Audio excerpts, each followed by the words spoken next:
आदिवासियों की बारी आ गई, हिंदुओं की भी बारी आ गई। कोई महफूज नहीं है इस प्रकार से करने की जरूरत है, लड़ाई लड़ने की जरूरत है। हर समाज का नौजवान एक होकर रोज रास्तों में युद्ध करता है, तो समझिए कि रोज पूरे झारखंड के रोड जो होता है पूरे गलियों में पूरा रंग हो जाता है। साथियों, इसी तरह हम नौजवान, तमाम मुसलमानों के नौजवान, हर एक नौजवान को निकलना है पूरी को लेकर। जब जब जरूरत पड़ेगा, जहां भी जरूरत पड़ेगा, हम लोग को खड़ा होना होगा। ऐसे आवाज निकलनी चाहिए झारखंड की राजधानी से, ये पूरा झारखंड में आग लग जाए। इनकलाब जिंदाबाद, इनकलाब जिंदाबाद, इनकलाब जिंदाबाद, वापस लो, वापस लो,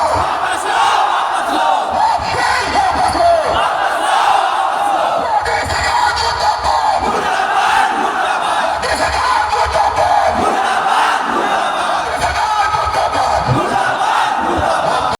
से है, एक वो मुस्लिम मिसिटू वर्ग से है और 6 तो पसमानदा समाज से है। उसी प्रकार बिहार राज्य सुन्नी वक्फ बोर्ड को देखिएगा तो वहां का चेयरमैन भी जो है पसमानदा समाज से और 5 मेंबर भी है। उत्तर प्रदेश में भी यही है। तो भारत में 32 वक्फ बोर्ड है और एक दूगों को अगर छोड़ दिया जाए तो सभी में पिछड़े वर्ग से मुस्लिम समुदाय के लोग हैं। लेकिन भारत सरकार मुसलमानों के बीच में भी मतभेद पैदा करना चाहता है कि मुसलमान एकजुट कैसे है। लेकिन हम उन्हें बताना चाहते हैं कि भारतीय मुसलमान पहले से भी एक था, आज भी एक है और इंशाअल्लाह आगे भी एक रहेगा। भारत के संविधान में जो समानता का अधिकार है, धर्मनिरपेक्षता का अधिकार है, धार्मिक संपत्तियों को रख रखाव करने का जो अख्तियार है, यह सरकार उस अख्तियार को छीनना चाहता है।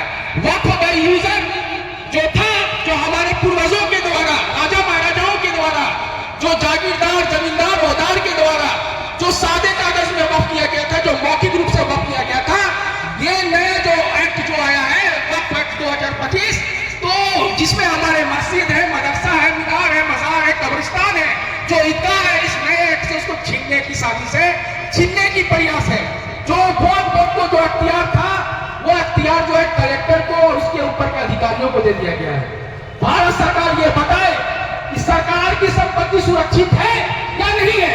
जब सरकार की संपत्ति खुद सुरक्षित नहीं है तो हमारे वक्फ संपत्ति को सुरक्षा कैसे देगा। सरकारी जमीनों पर कहां कब्जा है, चौक चौराहों में धार्मिक स्थल बनाया जाता है, भारत सरकार उसका सुरक्षा प्रदान कर सकता है, झारखंड सरकार उसका सुरक्षा प्रदान कर सकता है। आप यही पर चेक कर लो तो हमारे वक्फ संपत्तियों का कैसे सुरक्षा प्रदान करेगा। ये अमित शाह और किरण रिजिजू झूठ बोलते हैं कि वक्फ संपत्तियों से हम मुसलमानों का विकास कर देंगे।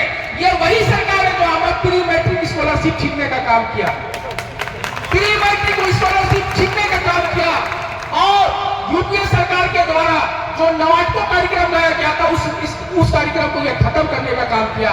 तो ये सरकार झूठी सरकार है, ये संविधान विरोधी सरकार है।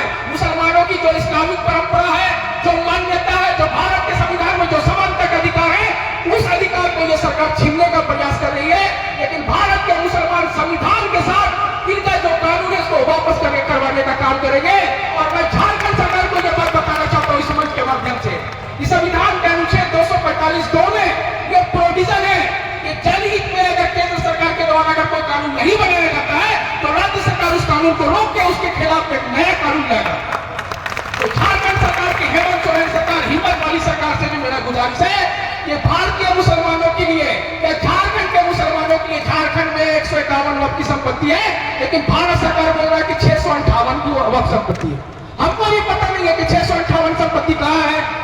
तो सर, जो अंजुमन कॉम्प्लेक्स में जो दुकान है, जो मदरसा में जो क्लासरूम है, जो बाथरूम है, उसको भी वक्फ प्रॉपर्टी सरकार बोल रहा है।